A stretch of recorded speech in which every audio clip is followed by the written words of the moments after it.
Friends, आज हम AC DC fan को लगाने का तरीका, इसको माउंट करने का तरीका, इसके कनेक्शन करने का तरीका और इसकी वॉटेज, ये एसी पे कितने वाट पे चलता है, डीसी पे कितने वाट पे चलता है और क्या हम इस पंखे को एसी और डीसी करंट एक साथ दे सकते हैं या नहीं, और इसके साथ हम डिमर लगा सकते हैं या नहीं, और अगर लगा सकते हैं तो कौन सा डिमर लगा सकते हैं, इसे लगाने का कितना फ़ायदा हो सकता है, मतलब बिजली में कितनी बचत हो सकती है, इन सारी चीज़ों पर डिटेल से बात करेंगे। चलिए शुरू करते हैं।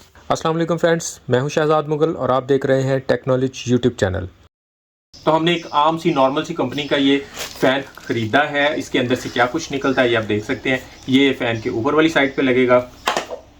ये इसके साथ इसका रिमोट होता है एक अदद, और ये इसके अंदर एक अदद फ़ैन है। ये इसके साथ इसके पर होते हैं और इसका साथ में ये माउंट करने के लिए इसका पाइप भी साथ ही होता है।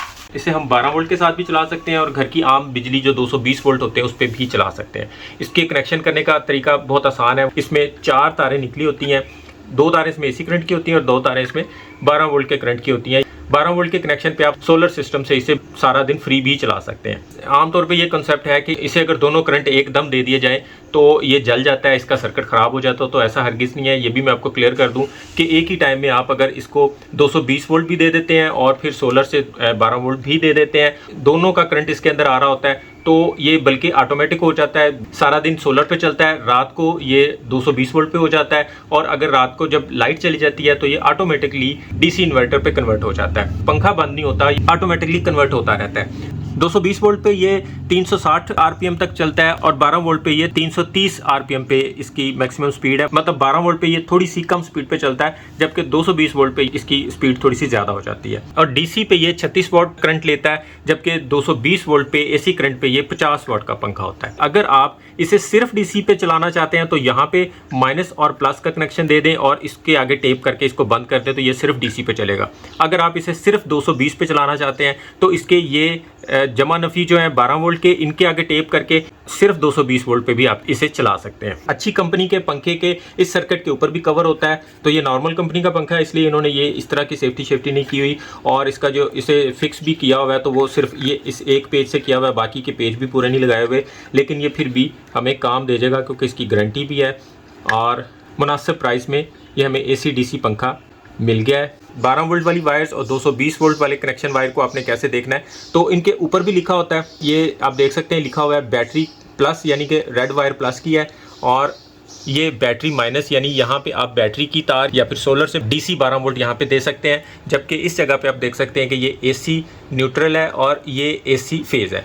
इसको आप न्यूट्रल और फेज़ को लगाएंगे तो ये 220 वोल्ट पे काम करेगा। अच्छी कंपनीज़ के पंखों में ये चीज़ ऑलरेडी लगी होती है, जबकि इसमें नहीं लगी हुई थी, तो ये हम खुद से लगा देते हैं ताकि पंखा लगाते वक्त इसके जोड़ लगाने में कोई मुश्किल ना हो। और अगर पंखा आपका उल्टा चलने लग जाए तो ये न्यूट्रल फेस की वायर्स को आपस में स्वैप कर दें, यानी इधर की तार उधर और उधर की इधर लगा दें तो पंखा सीधा चलने लग जाएगा। इसमें सबसे ज़्यादा जो इम्पोर्टेंट चीज़ किसी भी फ़ैन के अंदर होती है वो उसके इस पाइप को इसके साथ अटैच करने की होती है। आमतौर पे इस पाइप को पंखे के साथ तो अटैच कर दिया जाता है, लेकिन इसके साथ सेफ्टी पिन या सेफ्टी पेच नहीं लगाया जाता। और समटाइम ऐसा भी होता है कि जब इसके ऊपर ये कवर लगाते हैं तो इसके अंदर से ये सेफ्टी पेच लगाते हैं तो ये सेफ्टी पेच सही से इसके अंदर अटैच नहीं हो पाता, जिसकी वजह से पंखे के गिरने का खतरा होता है। तो इसका तरीका ये होता है कि इस पाइप को इसके अंदर बहुत ज़्यादा टाइट करने की बिल्कुल भी ज़रूरत नहीं होती। ये जितना मर्जी टाइट कर ले, जब तक सेफ्टी पिन या सेफ्टी पेच नहीं लगाएंगे ये किसी भी वक्त खुल सकता है, जितना भी टाइट किया होगा। इसलिए इसको यहाँ पे टाइट करना ज़रूरी नहीं होता। जबकि इसके अंदर इस पेच को आमने सामने लाते हुए, इसके सुराख को बिल्कुल क्लियर करते हुए, यहाँ पे इस दिए गए पेच को जिसके साथ ये कवर अटैच होता है, जबकि मैं ये कवर अटैच नहीं करता, मैं इसके ऊपर अलहदा से लगा के और टेप लगा देता हूँ। इस पेच को मैं इसके अंदर डायरेक्ट लगा के तो इसके अंदर पूरा कसता हूँ। ये आप देख सकते हैं, हमने इस पेज को इस पाइप के अंदर पूरा कस दिया हुआ है। जबकि अगर हम इस कवर के साथ लगाते हैं तो ये ना तो इसके अंदर पूरा टाइट होना था और ना ही हमें अंदाज़ा होना था कि ये अंदर वाले पाइप के अंदर मौजूद सुराख के अंदर भी चला गया या नहीं। इसके पर लगाने के लिए इसके पेच इसके साथ लगे होते हैं। इसके नीचे ये फाइबर की शीट होती है, ये इसके नीचे वाली साइड पर आती है, इसके ऊपर पंखे का पर आता है।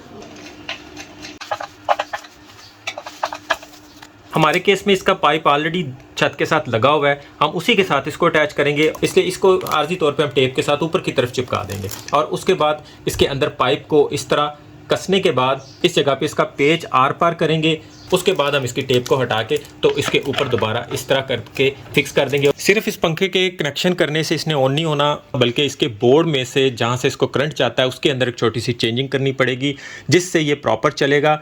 और ये चेंजिंग किए बगैर अगर हम ये पंखा चलाते हैं तो इसको बर्न होने का भी खतरा होता है और फिर इसकी आप वारंटी भी क्लेम नहीं कर सकते।